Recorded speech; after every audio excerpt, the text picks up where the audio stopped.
ಆದಾಯ ಮೀರಿದ ಆಸ್ತಿ ಗಳಿಕೆ ಪ್ರಕರಣದಲ್ಲಿ ಶಶಿಕಲಾಗೆ ಜೈಲಾಗಿದೆ. ಸುಪ್ರೀಂ ಕೋರ್ಟ್ ಇಂದು ಮರುಪರಿಶೀಲನಾ ಅರ್ಜಿಯನ್ನ ಸ್ವೀಕರಿಸುತ್ತಾ ಇಲ್ವಾ ಅನ್ನುವಂಥದ್ದು ಕೂಡ ಈಗ ದೊಡ್ಡ ಪ್ರಶ್ನೆಯಾಗಿರುವಂಥದ್ದು.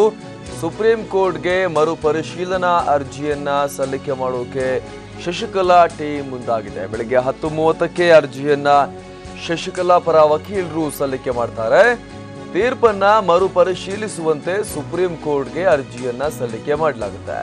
ಬಳಿಕ ಕೋರ್ಟ್ಗೆ ಶರಣಾಗುವ ಕುರಿತು ಶಶಿಕಲಾ ನಿರ್ಧಾರವನ್ನ ಮಾಡಲಿದ್ದಾರೆ ಅಂತ ಹೇಳಲಾಗ್ತಾ ಇದೆ. ಕೋರ್ಟ್ಗೆ ಮರುಪರಿಶೀಲನಾ ಅರ್ಜಿಯನ್ನ ಸಲ್ಲಿಕೆ ಮಾಡಿದ ಬಳಿಕ ಒಂದು ವೇಳೆ ಕೋರ್ಟ್ ಆ ಅರ್ಜಿಯನ್ನ ವಿಚಾರಣೆಗೆ ಸ್ವೀಕರಿಸಿದ್ದೇ ಆದಲ್ಲಿ ಶಶಿಕಲಾಗೆ ಮತ್ತೊಂದು ಲೈಫ್ ಲೈನ್ ಸಿಕ್ಕಂತಾಗತ್ತೆ.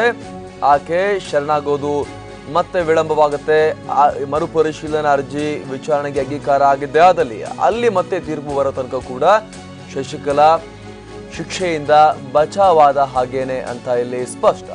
ಹೀಗಾಗಿ ಬೆಳಗ್ಗೆ 10:30ಕ್ಕೆ ಏನು ಅರ್ಜಿಯನ್ನ ಸಲ್ಲಿಕೆ ಮಾಡಲಿಕ್ಕೆ ಮುಂದಾಗಿದ್ದಾರೆ ಶಶಿಕಲಾ ಪರ ವಕೀಲರು. ಈ ಕಡೆ ಈಗ ಎಲ್ಲರ ಗಮನ ಈಗ ನೆಟ್ಟಿರುವಂತದ್ದು, ಹೇಗಾದ್ರೂ ಜೈಲಿನಿಂದ ಬಚಾವಾಗಬೇಕು, ಜೈಲು ಶಿಕ್ಷೆಯಿಂದ ಪಾರಾಗಬೇಕು ಅನ್ನುವಂತಹ ಲೆಕ್ಕಾಚಾರದಲ್ಲಿರುವ ಶಶಿಕಲಾ ಅಂಡ್ ಟೀಮ್ ಎಲ್ಲ ಆಯ್ಕೆಗಳನ್ನ ಈಗ ಬಳಸೋಕೆ ಮುಂದಾಗಿದೆ. ಅದರ ಭಾಗವಾಗಿ ಈಗ ಸುಪ್ರೀಂ ಕೋರ್ಟ್ನಲ್ಲಿ ದ್ವಿಸದಸ್ಯ ಪೀಠ ನೀಡಿರುವ ತೀರ್ಪಿನ ಮರುಪರಿಶೀಲನಾ ಅರ್ಜಿಯನ್ನ ಸಲ್ಲಿಕೆ ಮಾಡೋಕೆ ಮುಂದಾಗಿದ್ದಾರೆ. ಬೆಳಗ್ಗೆ 10:30ಕ್ಕೆ ಶಶಿಕಲಾ ಪರ ವಕೀಲರು ಸುಪ್ರೀಂ ಕೋರ್ಟ್ನಲ್ಲಿ ಮರುಪರಿಶೀಲನಾ ಅರ್ಜಿಯನ್ನ ಸಲ್ಲಿಕೆ ಮಾಡ್ತಾರೆ.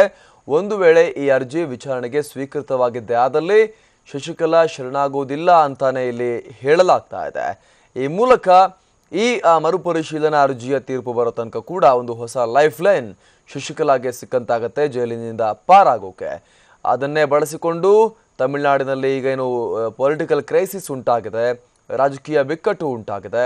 ಮುಂದಿನ ಮುಖ್ಯಮಂತ್ರಿ ಯಾರಾಗ್ತಾರೆ ಅನ್ನುವಂತಹ ದೊಡ್ಡ ಗೊಂದಲ ಮನೆ ಮಾಡಿದೆ. ಪನ್ನೀರ್ ಸೆಲ್ವಂ ಕೂಡ ಹಂತ ಹಂತವಾಗಿ ತಮ್ಮ ಬಲವನ್ನು ಹೆಚ್ಚಿಸಿಕೊಳ್ಳುವ ಪ್ರಯತ್ನದಲ್ಲಿ ನಿರತರಾಗಿದ್ದಾರೆ.